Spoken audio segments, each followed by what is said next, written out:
Imagine living your life quietly, without seeking attention or chasing affection, when suddenly, someone enters your orbit. He's charming, attentive. He lingers in conversation, notices the little things. But there's a complication.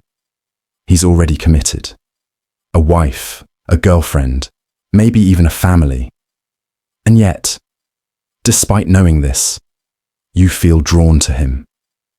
There's a magnetic pull, an energy exchange that stirs something within you, and you're left with the haunting question. What does it really mean when a married man wants me? To answer this, we must move beyond surface-level assumptions and explore the psychological depths beneath. This isn't merely about romance, lust, or temptation. As Carl Jung would suggest, it's not even truly about you. It's about the parts of himself that he has not yet met, the fragmented, shadowed regions of his psyche crying out to be made whole. Projection, seeing you as a mirror.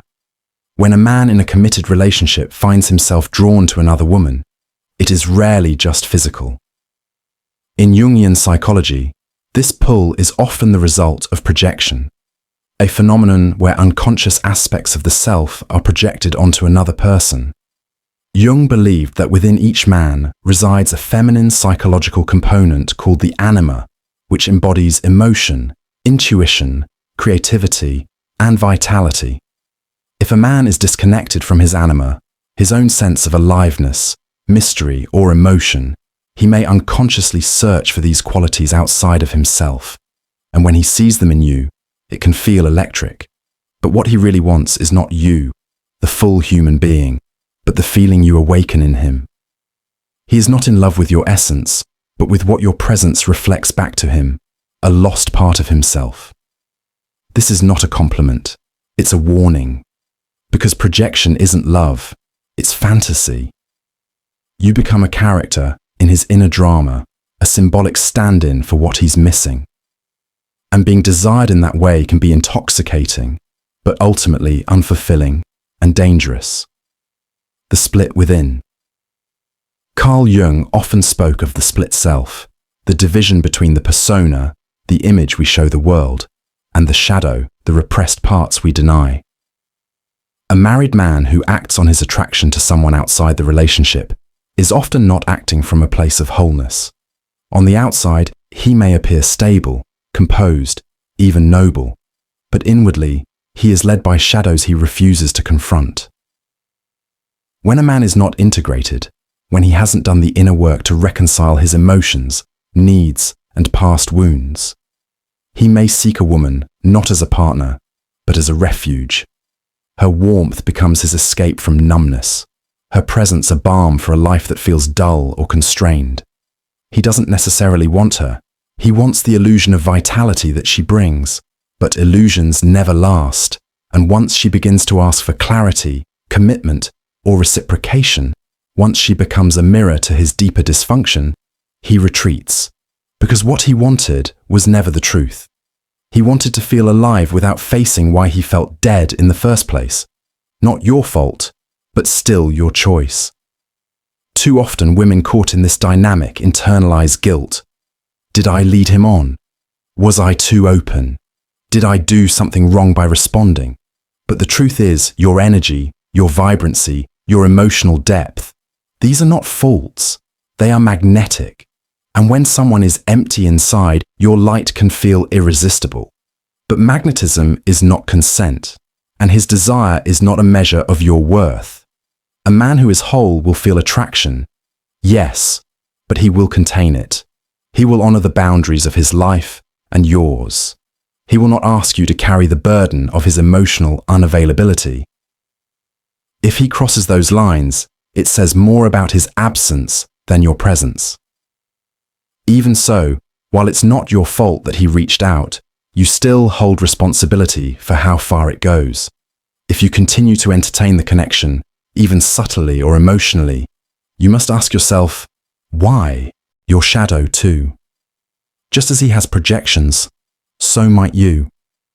Maybe it's not the man you truly want, but the feeling he gives you, the validation of being seen, the intoxication of being chosen, the thrill of forbidden attention. If you've lived your life putting others first, being the good woman, always waiting to be noticed, this sudden, passionate gaze can feel like salvation. But being seen by someone who cannot choose you in the open is not real visibility. It's emotional bait. And when you're starving, even crumbs can feel like a feast.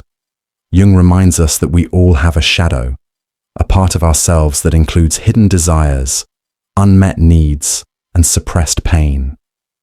These shadows manifest in ways we don't expect. Falling for someone emotionally unavailable, chasing love in secrecy, or confusing intensity with intimacy. So, when you find yourself caught in a connection that doesn't align with your values, it's time to look inward. What wound were you hoping he would heal?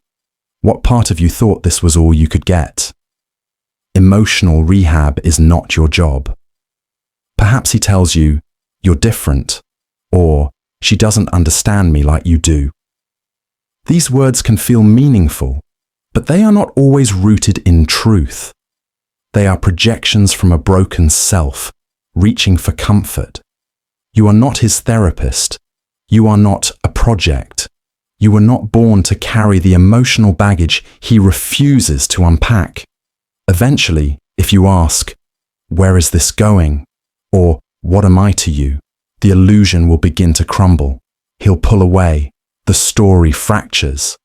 Because it was never about building a future. It was about escaping his present. And that's where your choice becomes critical. Do you stay in the margins of someone else's life? Or do you claim the full narrative of your own? Practical steps to reclaim your power. If you've been in this emotional grey zone or are healing from one, you are not powerless. Here are some practical Jungian informed steps to take. 1. Write the truth. Sit down and write exactly what happened. No fantasies, no filters, just the facts. Read it aloud. It may hurt, but clarity always liberates. 2. Name the need. Ask yourself, what was I craving? Was it connection, safety, passion? Now ask, how can I meet that need myself? 3. Break the energetic bond. Even if you're no longer in contact, the emotional tie may remain. Write a letter you'll never send. Say everything, then burn it. Release the tie.